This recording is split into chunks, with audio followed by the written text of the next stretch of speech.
ఎన్ gold buyers మీ కష్టాల్లో నమ్మకమైన మీ ఆత్మీయ నేస్తం.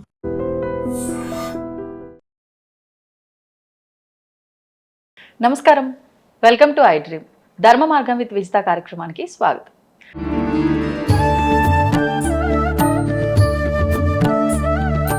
దీపారాధన అంటే నిత్యము చేసేవారు ఎవరైనా అంటే సూతకం వచ్చినప్పుడు సంవత్సరం దాకా అసలు మా ఇంట్లో పూజలు చేయకూడదు, ఇలా పలానా మా వారు ఇలా పోయారు అంటే ఇంట్లో ఎవరో ఒకరు అని చెప్పి అంటూ ఉంటారు. ఇంకా ఏకంగా దాన్ని ఒక శ్మశానంలో మార్చేస్తారు సంవత్సరం అంతా దీపారాధన చేయకుండా. ఎవరైనా చేస్తుంటే వెళ్ళటానికి కూడా వీళ్ళు ఇబ్బంది పడతారు, ఏదైనా పూజలు అలాంటివి చేస్తున్నప్పుడు కూడా. అంటే దాని వల్ల వాళ్ళే పక్కన ఉండిపోతుంటారు ఒక రకంగా చెప్పాలంటే. అసలు ఏం చెప్పిందండి శాస్త్రం? శాస్త్రం చాలా క్లియర్గా 11 or 13 days, అది కూడా వాళ్ళ వర్ణానికి సంబంధించి సపరేట్ రూల్స్ ఉంటాయి. ఏ వర్ణానికి సంబంధించి ఆ వర్ణానికి సపరేట్ రూల్స్ ఉంటాయి. ఏ వర్ణంలో కూడా సంవత్సరం అని ఎక్కడ రాయలేదు, అదైతే పక్క. కొంతమందికి 11, కొంతమందికి 13, కొంతమందికి 12 days, కొంతమందికి 15 days అని ఏమో ఉన్నాయి. అంతే, అంతవరకే వాళ్ళ ఇంట్లో పూజలు పునస్కారాలు చేయడానికి లేదు. ఆ డేస్ వరకు వాళ్ళు ఎవరింటికి వెళ్ళడానికి లేదు. ఆ డేస్ వరకు వాళ్ళ గుళ్ళకి గోపురాలకి వెళ్ళడానికి లేదు.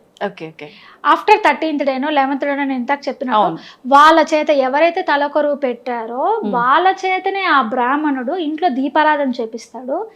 ఆ వాళ్ళని పర్టికులర్ ఏదో ఒక గుడికి వెళ్ళి నిద్ర కూడా చేసిరండి అన్నారు. మరి గుడికి వెళ్ళకూడదు అన్నప్పుడు ఆయన గుళ్ళో వెళ్ళి నిద్ర చేస్తామని ఎందుకంటారు? దీపారాధనే చేయకూడదు అన్నప్పుడు వాళ్ళ ఇంట్లో ఎవరైతే గృహస్థ ధర్మంలో ఒక స్త్రీ ఎవరైతే ఉందో కోడల చేతనో ఎవరి చేతనో దీపారాధన కూడా చేయండి అమ్మా అని అంటారు. మరి దీపారాధన చేయకూడదు అన్నప్పుడు వాళ్ళ చేత ఎందుకు చేపిస్తున్నారు? ఇక ఈ రోజు నుంచి పూజలు మొదలు పెట్టుకోండి అని పంతులు గారు అదే పనిగా చెప్పిపోతాడు. అవును, వీళ్ళకున్న ఎంతసేపు ఎస్కేప్, మనకంత ఎస్కేపిజం కావాలన్నమాట. తప్పించుకునే మార్గాలు ఏముంటాయి? దేవుడికి దండం పెట్టుకోకుండా, గుడికి వెళ్లకుండా, దీపారాధన చేయకుండా, ఫెస్టివల్స్ ఏమి చేసుకోకుండా ఎన్ని ఉంటాయి మార్గాలు అని అన్ని మార్గాలు ఎత్తుకుంటాం. అదేంటో కిట్టి పార్టీలు అంటే మళ్ళీ మైలు ఏం అవసరంలా, లేదంటే సినిమాలకు శ్రీకాలకు వెళ్ళాలంటే మైలు అక్కల్లా, ఫారెన్ ట్రిప్లకి వెళ్ళాలంటే మైలు అక్కల్లా, దేవుడి గుడికి వెళ్ళాలంటే మాత్రం మైలు గుర్తొచ్చింది. ఆ పోనీ మీరు అనుకున్న 1 year మీరు అనుకున్న పర్పస్ ఏంటి? ఆ చనిపోయిన వ్యక్తికి రెస్పెక్ట్ గురించి అండి, వారి గురించి అని. అంటే నువ్వు షికార్లకు వెళ్తే ఆయన రెస్పెక్ట్ ఇస్తున్నావా? నువ్వు ఎంజాయ్ చేస్తూ ఆయనకి ఎలా రెస్పెక్ట్ ఇచ్చు? గుడికి వెళ్ళడం మానేడు రెస్పెక్ట్ ఎలా అవుతుందండి? ఇంకా నువ్వు గుడికి వెళ్తుంటే పైకి వెళ్ళినోడు ఆత్మకి ఇంతకు చెప్పాను, వాడికి అన్నీ తెలుసు కదా. అబ్బా వీడెవడో పాపం గుడికి వెళ్ళాడు, ఈడైనా మారాడు నా వంశంలో ఆనందపడతాడు. లెక్క ప్రకారం నేను ఇక్కడ చస్తే వీడేమో ఫారెన్ ట్రిప్లు వెళ్తాడా, ఫ్రెండ్స్తో వెళ్తాడా అని తిట్టుకుంటాడా, ఇంకా ఆనందపడతాడా? మీరు చెప్పండి. మనమే ఆ స్థానాల్లో ఉంటే మనం ఆనందపడతామో తిట్టుకుంటాము, బాధపడతాము. అప్పుడు మీరు గుళ్ళకి వెళ్ళాలా, ఎంటర్టైన్మెంట్ ఏరియాలకు వెళ్ళాలా? గుళ్ళకే వెళ్ళాలి, ప్రశాంతత కదా. ఇంకా ఆ టైంలో మనకు సంబంధించిన వాళ్ళు భగవంతుల్లో కలిసిపోయారని చెప్పి ఆ భగవంతుడి దగ్గరికి వెళ్ళి ఇంకా మొర పెట్టుకోవాలి. ఆ భగవంతులు ఆ చనిపోయిన వ్యక్తిని చూసి మాట్లాడుకోవాలి. అది స్వాంతన period, it's like relaxation period. ఆ 1 year నువ్వు గుడికి వెళ్ళి నీ ఆ చనిపోయిన వ్యక్తిని ఆ భగవంతుల్లో చూసుకో. అది చెప్పింది శాస్త్రం. గుడికి వెళ్ళడం మానేమని కాదు, వెళ్ళి చూడమని. అయితే వాటిలో కొన్ని థింగ్స్ ఉన్నాయండి. కొండ పైన ఉన్న దేవాలయాలకు వెళ్ళకూడదని, సెటారు తీసుకోకూడదు. ఈ 2 థింగ్సే.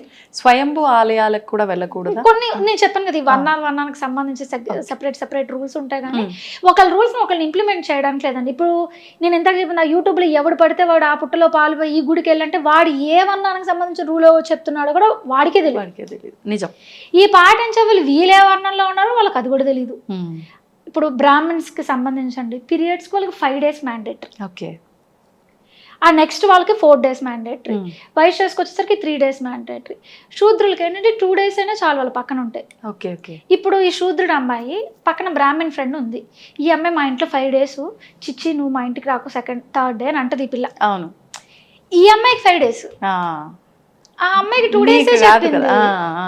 ఆ అమ్మాయిని 5 days ఉండమని నేను చెప్పలా. 5th day ఉన్న సంతోషం, ఉండడం వల్ల నీకేం లేదు, కానీ నువ్వు 2 days ఉండాలి.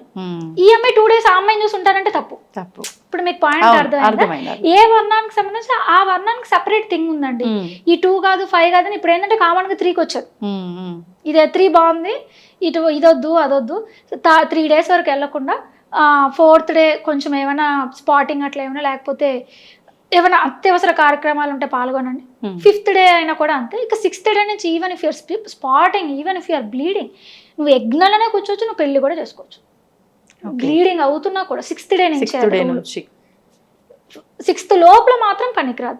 మళ్ళీ కొన్ని పర్టికులర్ సెన్సిటివ్ హోమాలు ఉంటాయండి. There are particular relative few characters in our దేవతాస్ అనమాట. వాళ్ళు ఒప్పుకోరు. కొన్ని సెన్సిటివ్ దేవతలు ఉంటారనమాట. ఆ దేవతలకి చాలా నియమ నిబంధనలు ఎక్కువ.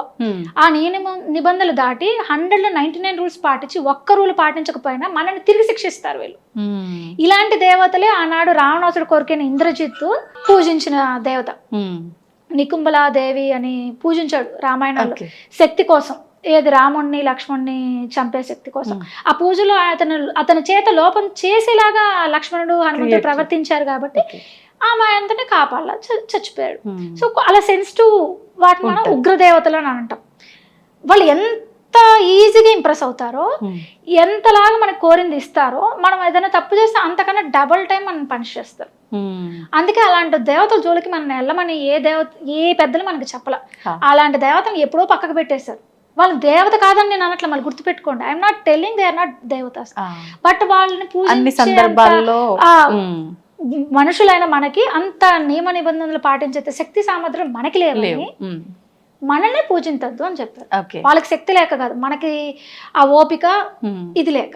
అందుకే మనకి సాత్వికమైన దేవతలు కావాలి మనందరికి. ఇప్పుడు విష్ణుమూర్తితో, శివుడో, వినాయకుడో, సుబ్రహ్మణ్య స్వామి, లక్ష్మీదేవో, పార్వతి, వీళ్ళందరూ సాత్వికమైన దేవతలు. వీళ్ళేమి ఏదైనా చేయకపోతే శపించే రకాలు కాదు వీళ్ళెవరు. నేను మీతో ఇంత ఒక దేవి అని కొత్తగా వచ్చిందని చూసారా, ఆ దేవి ఆ కేటగిరీకి సంబంధించిన ఆవిడ. ఆమె కరెక్ట్ గా చేస్తే మినిస్టర్ని చేసింది, నువ్వు కరెక్ట్ గా చేయగలవా? అది చూసుకోవాలి. లేదు అంటే నీకు రివర్స్ ఎఫెక్ట్స్ అనేది. అలా అసలు అంత జోలికి ఎందుకు నీకు? అంత ఇన్స్టెంట్ నువ్వు ఏదో అవ్వాలని ఎందుకు నీకు అంత అత్యాస? నీ అత్యాస నీకు తీసుకొచ్చి పెడుతుంది అనమాట.